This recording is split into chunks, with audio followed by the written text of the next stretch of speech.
Hi everyone, this is Jim. Welcome to round 8 coverage of the 2015 U.S. Women's Chess Championship taking place in St. Louis, Missouri. For this round, I selected the game between Wang and Rusudan Goletiani. So Wang, with the white pieces, is the youngest player in the tournament at only 12 years old. In fact, she's quite a strong player already, and she broke the record formerly held by the U.S. Grandmaster Irina Krush. Irina Krush, at the age of 12, became a female master, and at that time set the record. But Wang became a master at the age of 11, thereby beating Irina by 1 year and becoming the youngest ever U.S. women's master level player. So now she's 12 years old, even a bit stronger, and competing in her first U.S. Women's Championship.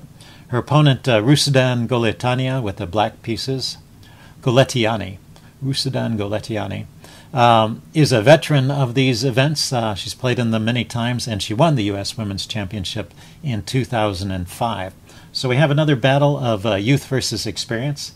Let's see how it goes. Annie kicks off with d4, and after knight f6, c4, e6, knight c3, allowing the Nimzo-Indian, which Rusudan plays.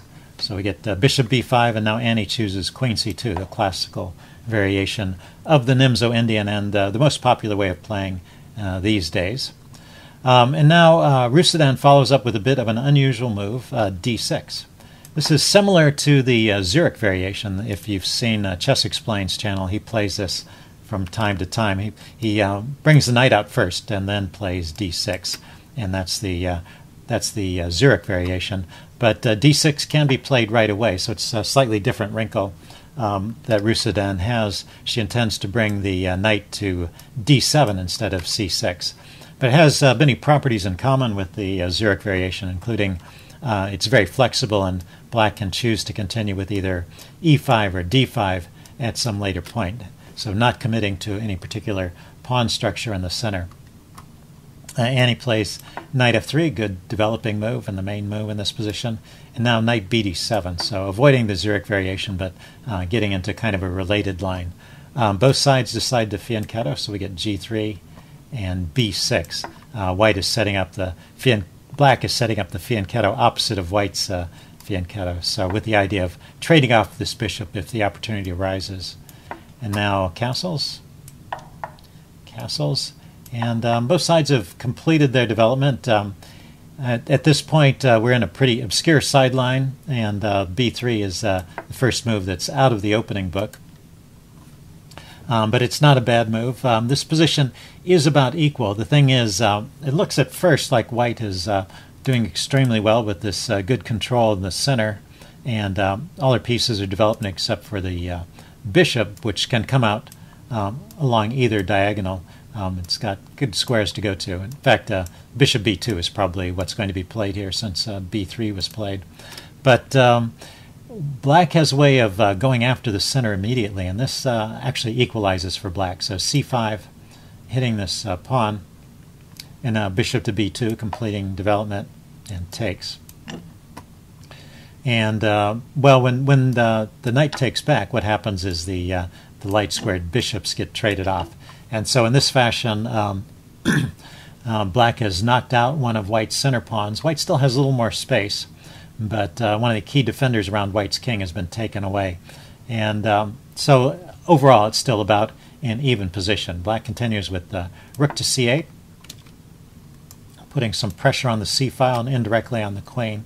And now there's maybe the first slightly imprecise move. It looks like another developing move would be in order here. Maybe rook f to d1, putting a rook on the d file and taking a look indirectly at this pawn on d6, which may become weak if it doesn't get pushed forward to d5. But I think the idea is that white needs to do a little something to try and slow down this d5 push. The move pawn to e4 could be played, but it turns out in this case white can actually get away, or black can get away with playing the move d5 anyway. It's just a little too dangerous with the rook and the bishop here. It's too dangerous to try and open up the center. That will open up the c file, and white will get into some trouble. So then, let's see, knight c to b5, the line might continue like this, and it gets a bit complicated. Black can play e5, and it looks like black is getting a lot of activity. So it is a bit of a tricky position to play. After rook c8, Annie tried the move knight c to b5, though, and this seems to get her in some trouble and give some edge to black. Rusudan just kicks the knight with a6, and the idea, I guess, is to go back to a3. She didn't want to retreat back to the same square she came from, trying to, I guess, get rid of some of the pressure on the c file and the potential pin on that knight. But now this knight's a bit out of play, and black pushes on, Rusudan pushes on with d5, taking advantage of the pin on the c-pawn. So queen d1 was played. I guess this is the idea. The knight on a3 actually defends the c-pawn, so there's no point right now in black exchanging. But there are other good moves. Black just continues developing her pieces. Queen to e7, putting pressure on the knight. The knight drops back to c2. Cancel that. The other knight. The other knight comes to c2 and defends this knight. I guess still trying to hold on to the c-pawn. And now the bishop drops back to d6. So c takes d5 was played here. Yes, Annie was a little bit uncomfortable with the pressure on the c-pawn, so this exchange takes place. Although still might have been good to play a developing move like rook to c1, might be slightly better. But anyway, c takes d5, e takes d5. And at first you might think this is going to be good for white because black has this isolated queen's pawn that white can put pressure on. But it's these isolated queen's pawn positions, it's all about the activity of the pieces. There's not been too many trades yet. There's still 3 minor pieces, 2 rooks, and a queen for both sides. And black's pieces are more actively placed than white's. White's pieces are a bit tangled up over here on the queen side because of that awkward defense of the c4 pawn. So rook to c1 now. This is a good move, getting the rook on the c file and preparing to move some of these knights around, get them onto better squares. But rook f to e8, Rusudan plays actively, putting immediate pressure on the e pawn. Rook to e1 was played, defending. And now h5. Excuse me, h5. So at the time when this knight retreated from b4 back to d6, I wasn't entirely sure what it was doing here because at first glance it looks like it's just hitting on a very solid structure. But now it's clear that Rusudan has the intention of pushing the pawn forward and softening up the pawns around the king. So Annie puts a stop to that with the move h4. But this does create a weakness. This is one of those double-edged moves. It stops the pawn from coming forward, but it creates a weakness on the light squares here where knights can hop in. But at first, knight to e5 is played. Cancel that. Knight to e5 is played. And white starts rerouting her knights. Knight to b1, trying to bring it back over to the king side, getting to where it can defend. This other knight now goes to g4, taking advantage. Cancel that. No, this knight goes to g4, taking advantage of the hole on g4 that I mentioned earlier. The queen comes out to d3, trying to hold on to some squares around the king, and the other knight hops into e4. So now we have this very powerful setup with the 2 knights attacking on f2. A bit of an awkward situation. The best defense here turns out to be bishop to d4. The bishop on d4 can defend the f pawn, and white can play on. Although there's quite a strong advantage to black already in this position, so difficult position to defend. Anyway, Annie played the move rook to f1, and now black is just crashing through with a tactical shot. So if you want to take a second and see if you can find the best move for black in this position. Test your attacking instincts. Okay, the best move and the move that was played is knight takes g3. So well spotted by Goletiani. So first of all, the queen can't take the knight because it's protected by the bishop. So that's simple. And the king can't take the knight for the same reason. So that leaves pawn takes knight, which was not played. Something else was played. The problem is with pawn takes knight, there's queen takes e2 check. So black has sacrificed a piece, but she's going to get the piece back because after this exchange, now the rook comes in with check.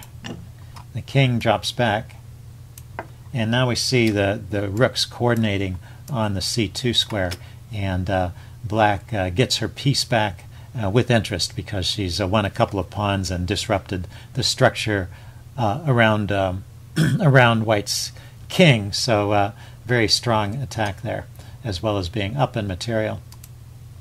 So after knight takes g3, Annie tried the move knight to d4.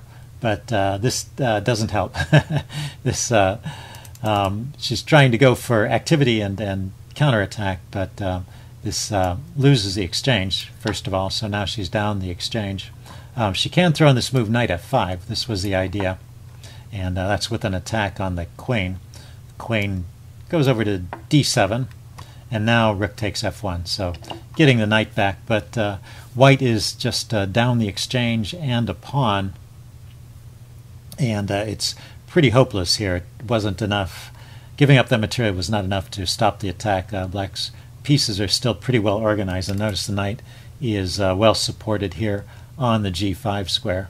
I wonder about a move like f3, if f3 is possible. I didn't check this out before the game. Let's see. Okay, oh, it's black's move here. Bishop to e5 was played, so keeping the hits coming. Bishop to a3 is played. The bishop was under attack. And now g6. Just kicking the knight and setting up a solid structure in front of the king. The knight drops back to g3. So there's been, cancel that. Knight goes to g3. So there's been no opportunity yet for white to play the move f3 and try and kick that knight away. And, well, I can see already also that knight f3 might open up this e3 square to fork those guys with this bishop. Just need to get the bishop out of the way, and the rook supports the knight on e3. So let's see. It is black's move once again. Queen to d8 is played. Taking a look at this pawn over here, and now rook to h1 to defend the pawn. Once again, I guess no time. Well, let's pause just for a second. Maybe this was one time when f3 could have been tried. f3. And queen takes h4 is a move here, or just knight to h2. Let's take a look at queen takes h4. This is interesting.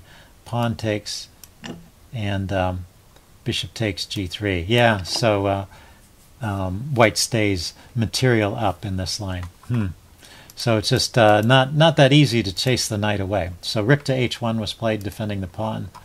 Queen comes over to f6 now, looking at the f7 pawn. Or rather the f2 pawn. Queen to f3 coming over to defend, but basically everything is hopeless at this point. The rook comes into c2, and now queen takes f6, trying to release some of the pressure.